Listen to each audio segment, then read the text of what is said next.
শুকরিয়া জ্ঞাপন করছি যে মহান মালিক আমাদেরকে অত্যন্ত ভালোবেসে দুনিয়াবি যাবতীয় যাই জামালা থেকে হেফাজত করেন। আজকের এই পবিত্র জুমার দিনে আল্লাহর ঘর মসজিদে আসার বসার এবং নামাজ পড়ার মতো সুবর্ণ সুযোগ দান করে দিয়েছেন।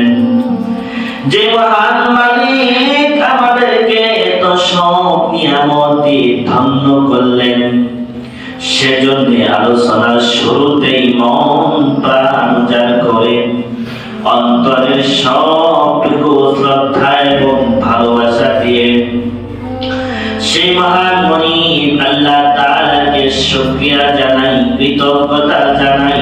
সবাই বলি আলহামদুলিল্লাহ। অসংখ্য দরুদ ও সালাম সেই মহান নবীর প্রতি যাকে আল্লাহ তাআলা সাইয়্যিদুল মুরসালিন খাতামুন নাবিয়্যিন সর্বকালের সর্বশ্রেষ্ঠ নবী হিসেবে প্রেরণ করেছেন। সম্মানিত হাজিরিন, আমি আপনাদের সম্মুখে পবিত্র কোরআন কারীম থেকে সূরা লুকমানের 13 নম্বর আয়াত তেলাওয়াত করেছি।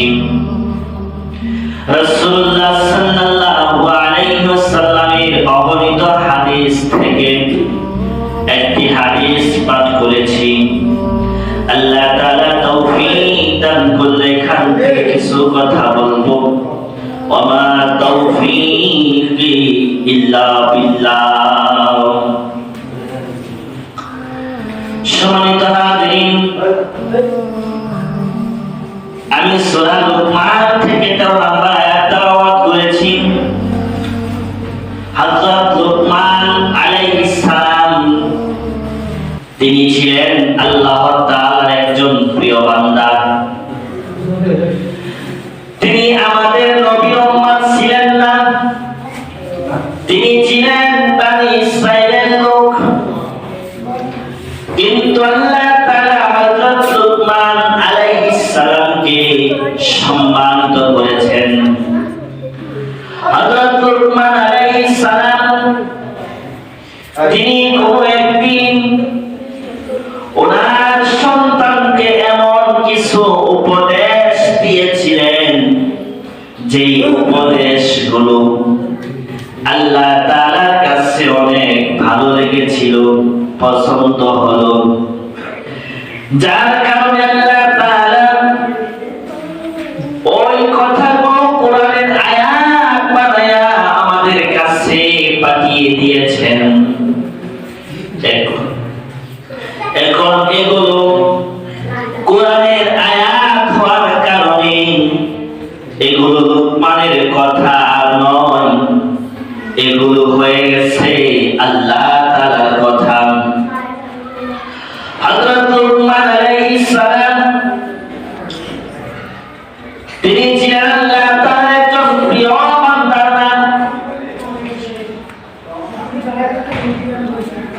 পৃথিবীর মানুষ যখন ওনাকে স্মরণ করেন, ওনার নাম শুনে তখন ওনাকে শ্রদ্ধার সাথে স্মরণ করেন। আল্লাহ তাআলা যখন কোন মানুষকে ভালোবাসেন, হাদিসে পাওয়া যায়, তখন তিনি ফেরেশতাদেরকে বলেন, ও আমার ফেরেশতারা শোনো, আমি আমার অমুক বান্দাকে ভালোবাসি, তোমরাও তাকে ভালোবাসো। তখন ফেরেশতারা ওই বান্দাকে ভালোবাসেন। আল্লাহ আরো জানিয়ে দেন, ও ফেরেশতারা, দুনিয়ার মানুষের ভিতরে তার প্রতি ভালোবাসা তৈরি করে দাও। তখন দুনিয়ার মানুষগুলো তাকে ভালোবাসে। তো হযরত লুকমান আলাইহিস সালামকে দুনিয়ার মানুষ শ্রদ্ধার সাথে স্মরণ করে, অথচ তিনি ছিলেন একজন গোলাম, তিনি ছিলেন দাস, ছাগলের রাখাল ছিলেন। হযরত লুকমান আলাইহিস সালামের প্রথম জীবনে তিনি ছিলেন ছাগলের রাখাল, তারপরে তিনি হয়েছিলেন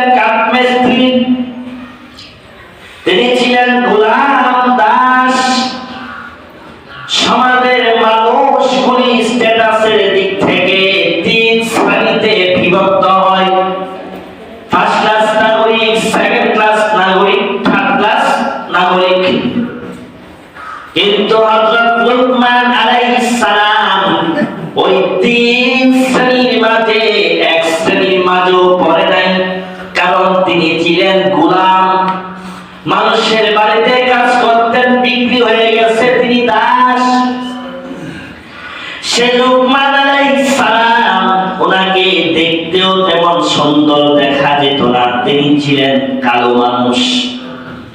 ঠোঁটগুলো ছিল মোটা মোটা, মাথার চুলগুলো ছিল কুঁকড়ানো, তারপরে তিনি ছিলেন বেঁটে। সেই গোলাম লোকমান, ছাগলের রাখাল লোকমান, বেঁটে লোকমান, চুল কুঁকড়ানো লোকমান, কালো লোকমান। কিন্তু আল্লাহ তাআলা ওনাকে এত ইলম দিয়েছেন, এত সম্মান দিয়েছেন, যার কারণে তিনি হযরতে দাউদ আলাইহিস সালামের সময়ে বনী ইসরাইলের প্রধান বিচারক হয়েছিলেন। আল্লাহ ওনাকে দিয়েছেন ইলম, দিয়েছেন প্রজ্ঞা। তো হযরত লোকমান আলাইহিস সালামকে মানুষ, পৃথিবীর মানুষ শ্রদ্ধার সাথে স্মরণ করে। কোরআনের ইলম যাকে দেওয়া হয় আল্লাহ তার সম্মান বাড়ায় দেয়। কোরআনের কাছে যে যায় তার সম্মান আল্লাহ বাড়ায় দেয়। তাই আপনি যদি কোরআনওয়ালা মানুষ চিনতে চান, ভালো মানুষ চিনতে চান, ঈমানকে শিরক থেকে মুক্ত রাখতে চান, তাহলে আপনাকে কোরআনের কাছে যেতে হবে। যে কোরআনের কাছে যাবে সেই সঠিকটা পাবে। কোরআন হলো সত্য, এটা আমরা সবাই জানি, বিশ্বাস করি, এতে কোনো সন্দেহ নাই। এখন আপনি যদি ভালো সৎ রাস্তা, সঠিক পথ কোনটা সেটা পেতে চান, তাহলে আপনাকে কোরআনওয়ালা মানুষের কাছে যেতে হবে। আজকের সমাজে বন্দামি আছে, শিরক আছে, অন্যায় আচার আছে, বেদাত আছে। এই শিরক চিনার জন্য, ভণ্ডামি চিনার জন্য আপনাকে কোরআনের কাছে যেতে হবে। যদি কোরআনের কাছে যান, সত্যগুলো বের হয়ে আসবে, মিথ্যাগুলো ধরা খাবে। এজন্য যাকে কোরআনে ইলম দেওয়া হবে সে সম্মানী হবে। আপনিও সম্মানী হতে চান, শিরক মুক্ত ইবাদত করতে চান, সঠিক মানুষ পেতে চান, তাহলে কোরআনের কাছে যেতে হবে। তো হযরত লোকমান আলাইহিস সালামকে আল্লাহ দিয়েছেন প্রজ্ঞা, দিয়েছেন ইলম। পৃথিবীর মানুষ ওনাকে শ্রদ্ধার সাথে স্মরণ করে। হযরত লোকমান আলাইহিস সালাম, ওনার নাম যেমন কোরআনে আছে, ফেরাউনের নামও কোরআনে আছে। ফেরাউনের নাম যখন আমরা শুনি তখন শ্রদ্ধা আসে, শ্রদ্ধা হয়? যখন নমরুদের নাম কোরআনে শুনি তখন শ্রদ্ধা আসে না। কিন্তু যখন হযরত লোকমান আলাইহিস সালামের নাম শুনি তখন শ্রদ্ধা আসে। কারণ আল্লাহ ওনাকে দিয়েছেন ইলম, প্রজ্ঞা। ওনার নামে আল্লাহ সূরাও নাযিল করেছেন। পৃথিবীতে কত ধনী মানুষ পাওয়া যায়, কিন্তু ধনী মানুষের নাম কয়জনে বা স্মরণ রাখেন? ইমামে আযম আবু হানিফা রাহমাতুল্লাহি আলাইহি, ওনার সময় কি ধনী মানুষ ছিলেন না? কে ছিলেন জানেন? আপনি জানেন না, আমিও জানি না। ধনী মানুষের নাম স্মরণ মানুষ বেশি দিন রাখে না। কিন্তু ওনার সময় ইমামে আযম, ওই ধনী মানুষগুলোর সময় যে ইমামে আযম আবু হানিফা ছিলেন, ওনার নাম শুনলে আমরা শ্রদ্ধা করি, সম্মান করি, ভালোবাসি। শুধু শ্রদ্ধা নয়, ইমামে আযম আবু হানিফা রাহমাতুল্লাহি আলাইহি বলে দোয়াটাও করি। ইমাম বুখারীর নাম আমরা শুনেন নাই? ইমাম বুখারীর সময় কি ধনী মানুষ ছিলেন না? কেউ কি জানেন? জানেন না, আমিও জানি না, কেউ স্মরণও রাখে না। কিন্তু ইমাম বুখারীর নাম সবাই জানে। শুধু জানে না, বরং দোয়া করেন। প্রতিদিন লক্ষ লক্ষ মানুষের মুখ থেকে দোয়া আসে ইমাম বুখারী রাহমাতুল্লাহি আলাইহি। তাহলে বোঝা গেল, যাকে কোরআনে ইলম দেওয়া হয়, যাকে প্রজ্ঞা দেওয়া হয়, আল্লাহ তার সম্মান বাড়ায় দেয়।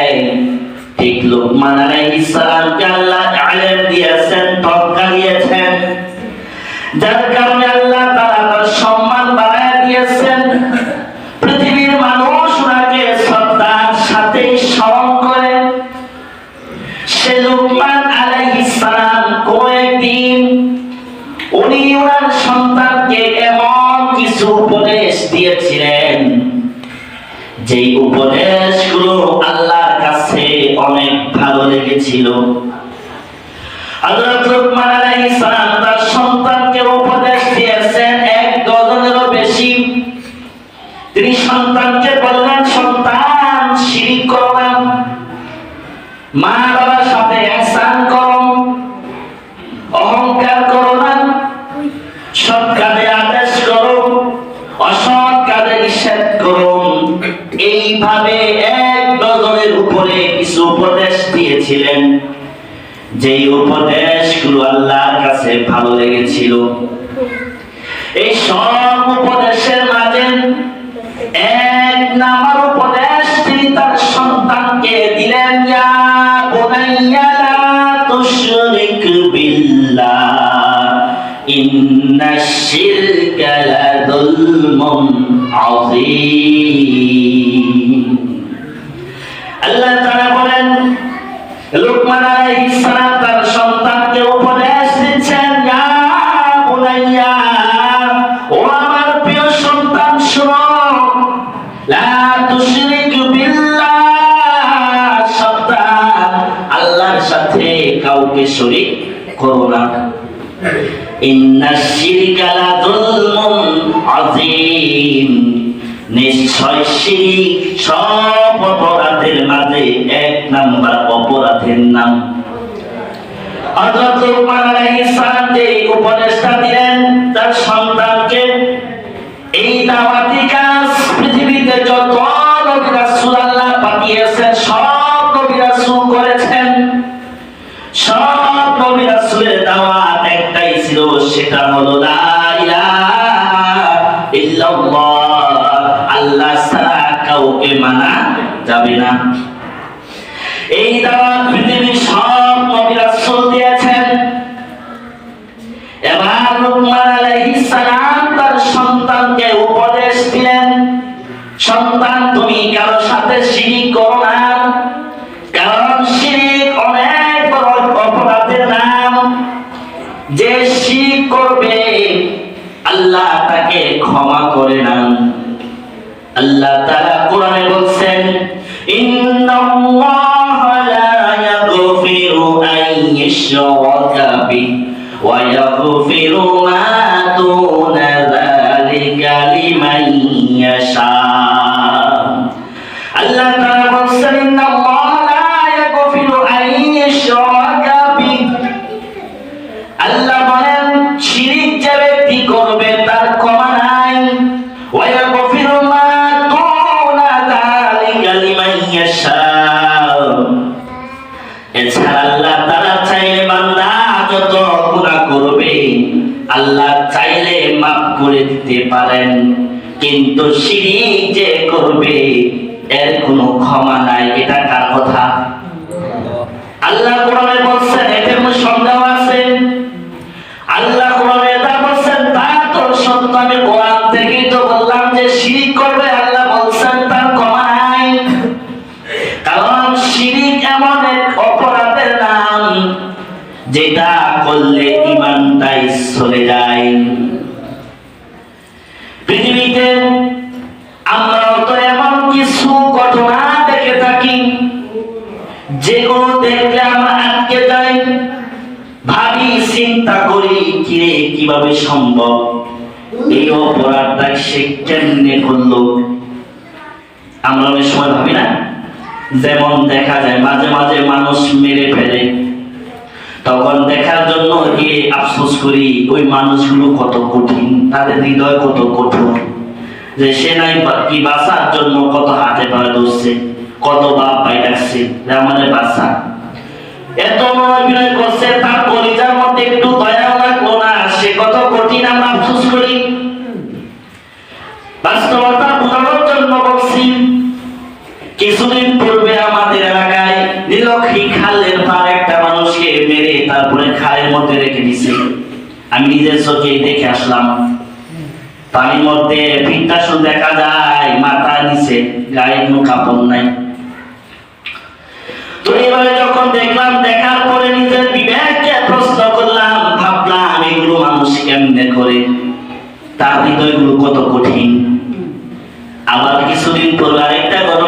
ইউটিউবে দেখলাম কেরানীগঞ্জ সাদাবাজি নিয়া বন্ধুরে মেরে লাগছে, এটা ভিডিও করছে, ও যারা মারছে এ বাঁচার জন্য বাপ ডাকতেছে, এটাও ভিডিওতে প্রকাশ হয়েছে।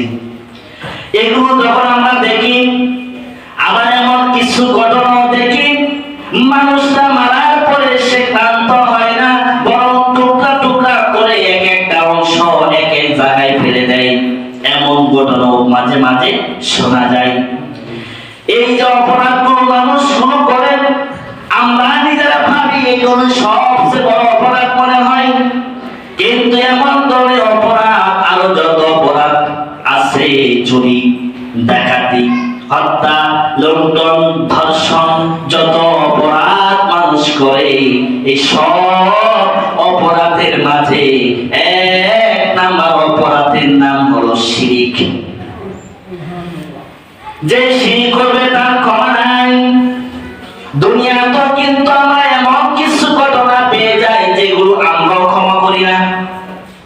যেমন বোঝানোর জন্য উদাহরণ দিয়ে বোঝাই, আপনি আপনার ছেলে বিয়ে করালেন, বিয়ে করার পরে আপনার ছেলে যদি এসে নালিশ দেয়, বাবা কি মেয়ে বিয়ে করাইলা, সে তো কথা শুনে না, তখন কি আপনি কইবেন এর তালাক দেও?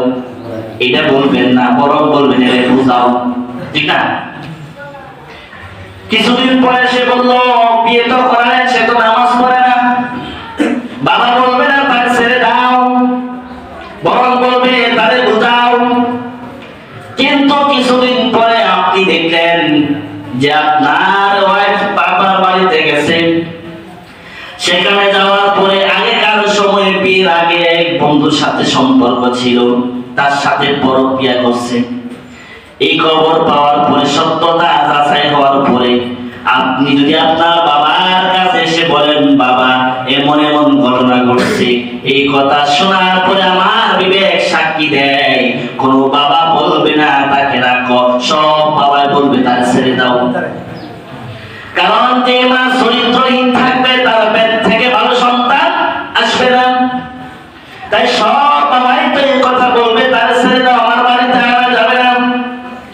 এবার আমি যদি আপনাকে প্রশ্ন করি, ভাই আমার এমন কি অপরাধ সে করছে যে আপনি তারে আর রাখবেন না, বলবেন আমি তারে কাপড় দেই, তারে খাওয়াই, তার ভরণ পোষণ সব কিছু আমি বহন করি, সে কাজ করবে কেন?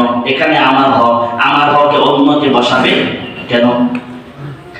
এখন আমি যদি বলি, ভাই আপনার বাড়িতে যদি কোনো কাজের মহিলা থাকে, তারে কাজের লোক হিসেবে বেতন দেন, তারে খাওয়ান, কাপড় দেন, তাহলে আপনার স্ত্রীর উপরে এমন কি অধিকার হয়ে গেল, তারে ছেড়ে দিবেন, আরেকজনের হক বসাইলেন, আপনি তার চোখ দিচ্ছেন, আপনার স্ত্রীর চোখ আপনি দিচ্ছেন, হাত পা আপনি ঘুষে দিচ্ছেন, কে দিচ্ছে? এখন যিনি হাত দিলেন, পা দিলেন, চোখ, কর্ণ, নাসিকা সব কিছু যিনি দিলেন, এত সুন্দর করে যিনি বানায়া আপনাকে পৃথিবীতে পাঠালেন, যিনি সবকিছু বানাইছেন, ওনার সাথে যদি আরেকজনকে অংশীদার বানাও, তিনি মানবে কেন? তিনিও তো মানার কথা না। দুনিয়ায় সামান্য অপরাধটা আপনি মানেন না, আল্লাহ বানাইছে আপনারে, ওখানে যদি আরেকজনকে অংশীদার বানান, তিনি কেন মানবেন? তাই পৃথিবীতে মানুষ যত অন্যায় অপরাধ করে, এই সব অপরাধের মাঝে এক নাম্বার অপরাধের নাম হলো শিরক। শিরক মানে হলো অন্যকে অংশীদার করা, আল্লাহর সাথে শরীক করা। যে শিরক করবে তার কোনো ক্ষমা নাই। আল্লাহ কোরআনে বলেছেন, ইন্নাহু মান ইউশরিকু বিল্লাহি ফাকাদ হারামাল্লাহু আলাইহিল জান্নাহ ওয়া মাওয়াহুন নার ওয়া মা লিয-যালিমিনা মিন আনসার। তার কথা, আল্লাহর কথা, এখানে কোনো সন্দেহ আছে? আল্লাহ বলতেছেন, ইন্নাহু মান ইউশরিকু বিল্লাহ, যে ব্যক্তি আল্লাহর সাথে শিরক করবে, কাউকে শরীক করবে, ফাকাদ অবশ্যই আল্লাহ জোরভাবে বলতেছেন, ফাকাদ হারামাল্লাহু আলাইহিল জান্নাহ, তার জন্য জান্নাত হারাম। এবার বলেন জান্নাত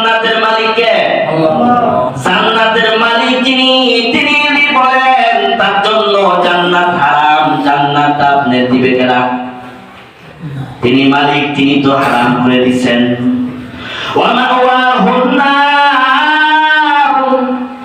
আল্লাহ বলেন তার জায়গা হবে জাহান্নামে। তার জন্য আল্লাহর পক্ষ থেকে কোনো সাহায্যকারী থাকবে না। তাহলে আমরা ক্লিয়ার বুঝতে পারলাম, শিরক করলে কমায় তার জায়গা জাহান্নাম, যদি সে নবীর বাবাও হয়। হযরত ইব্রাহিম আলাইহিস সালামের নাম শুনছেন? উনি আমাদের কি হয়? জাতির পিতা। ওনার বাবার নাম হলো আজর, সে ছিল মূর্তি পূজক, মুশরিক। হযরত ইব্রাহিম আলাইহিস সালাম যখন জান্নাতে যাবেন, জান্নাতি রেশমি কাপড় পরে তিনি বসে থাকবেন। পাশ দিয়ে ফেরেশতারা, জাহান্নামের ফেরেশতারা তার বাবা আজরকে টেনে জাহান্নামের দিকে নিয়ে যাবেন।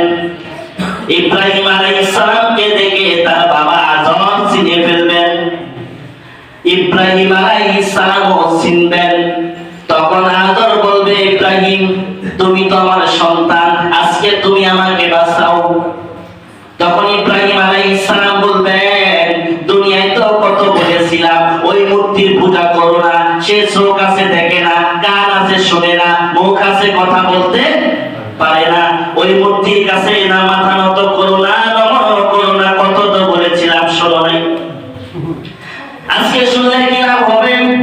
কিন্তু বাবা সন্তানের সামনে বাবাকে জাহান্নামে ফেলে দিবে, মায়া তো লাগবে। তাই ইব্রাহিম আলাইহিস সালাম আল্লাহর কাছে ফরিয়াদ করবেন, প্রভু তুমি তো বলেছিলা আমাকে আখিরাতে লজ্জা দিবা না, আমার সামনে আমার বাবা জাহান্নামে চলে যাবে, এর চেয়ে বেশি লজ্জা করা কি হতে পারে? এই কথা বলার পরে ইব্রাহিম আলাইহিস সালামকে জানায় দেওয়া হবে, ইয়া ইব্রাহিম মা তাহতা রিসলাই, ও ইব্রাহিম তুমি তোমার পায়ের দিকে নিচে তাকাও। ইব্রাহিম আলাইহিস সালাম নিচে তাকাবেন, তাকায়া দেখবেন তার বাবার জায়গায় একটা শূকর পড়ে আছে। তখন ফেরেশতারা তাকে টেনে হিঁচড়ে জাহান্নামে ফেলে দিবেন। তা থেকে বোঝা গেল যে নবী সুপারিশ করেও তার বাবারে জান্নাত দিতে পারবে না যদি তার শিরক হয়। কারণ যে শিরক করবে তার তো ঈমান নাই, মুশরিকের কোনো জান্নাত নাই। হিন্দুরা শিরক করে, মূর্তির কাছে মাথা নত করে, নম করে। মক্কার কাফেররা মূর্তির সামনে মাথা নত করত, তাই তারা মুশরিক। বাংলাদেশের হিন্দুরা মূর্তির কাছে মাথা নত করে, তারা তাদের দেবতা মানে 33 কোটি। কত? 33 কোটি দেবতা। এখন হিন্দুরা কয় তারা স্বর্গে যাবে, তাদের দোকানে ছবির মধ্যে মৃত ব্যক্তির নাম লেখা, নিচে লিখবেন দেখা যায় লেখা রাখে স্বর্গীয় মানে তার বাবা জান্নাতে গেছে। কিন্তু তারা যে বলে 33 কোটি দেবতা আছে, স্বর্গ করলে কি হবে? ওই যে দেবতা আছে তাদের ধাক্কাই তো নরকে যাওয়া লাগবে। এখন শিরক করলে যেহেতু ঈমান চলে যায়, মুশরিকের জান্নাত নাই, যত ভালো কাজ করুক। যারা আপনারা লেখাপড়া করেছেন, অনেক হয়তো মাদার থেরেসার নাম শুনেছেন কেউ? মাদার থেরেসা সে ছিল খ্রিস্টান। সে এতিম ছেলে মেয়েদের লালন পালন করত। তার জীবনে সে বিয়েতেও বসে নাই, সারাটা জীবন এতিমদের পিছনে কাটায়া দিচ্ছে। উনি শান্তিতে নোবেল বিজয় পেয়েছেন, নোবেল পেয়েছেন। তখন ওনার যা টাকা পাইছে সব এতিমের জন্য দিয়ে দিছে। এতিমের লালন পালন করলে সব আছে না নাই? তাহলে সে নিশ্চয়ই ভালো কাজ করছে। কিন্তু সে তো মুশরিক, তার তো ঈমান নাই। যতই ভালো কাজ করুক, ঈমান না থাকার কারণে জান্নাত কপালে জুটবে না। ঈমান তো থাকা লাগবে। আপনি সারা রাত মাছ মারলেন, মাছ মারা ঢুলায় রাখলেন, যে ঢুলায় রাখছেন নিচ দিয়ে ছিদ্র, মাছ থাকবে না যাবে? তাহলে ঈমান যদি না থাকে, ঈমান যদি ছিদ্র হয়ে যায়, ঈমান যদি না থাকে, নেক আমল যতই করো কোনো কাজে আসবে না। তাহলে ঈমান যদি না থাকে তাহলে ক্ষমা নাই। শিরক যে করবে তার ক্ষমা নাই। এজন্য আমাদের উচিত শিরিক কোন কোন কাজগুলো করলে শিরিক হবে এগুলো জেনে জেনে শিরিক থেকে নিজেকে বাঁচানো, দুই জীবনটাও চলে যায়। রাসূলুল্লাহ সাল্লাল্লাহু আলাইহি ওয়াসাল্লাম বলেছেন লা তুশরিক বিল্লাহি শাইআ ওয়া ইন কুতিলতা ওয়া হারাকতা। ও নবী, আপনি জানায়া দেন তোমরা আল্লাহর সাথে শিরিক করো না। যদি তোমাকে হত্যা করা হয় অথবা আগুনও পুড়ে ফেলা হয়, তারপর আমার সাথে কাউকে শরীক করো না। কোন জালেম বলে যদি আল্লাহর সাথে শরীক না করো তোমাকে হত্যা করা হবে অথবা আগুনে পুড়িয়ে ফেলা হবে। আপনি তখন হত্যা হতে রাজি হওয়া লাগবে, আগুনে পুড়তে রাজি হওয়া লাগবে, তারপর আল্লাহর সাথে কাউকে শরীক করা যাবে না। রাসূলুল্লাহ সাল্লাল্লাহু আলাইহি ওয়াসাল্লাম কে বলে দিয়েছেন লাইন আশরাকতা লা ইয়াহবাতান্না আমালুক। ও নবী, আপনি নবী হয়েছেন, আপনি নবী, কিন্তু শিরক যদি আপনি করেন আপনারও ক্ষমা নাই, আমার সাথে কেউ শরীক করতে পারবে না। আল্লাহ এক, কুল হুয়াল্লাহু আহাদ।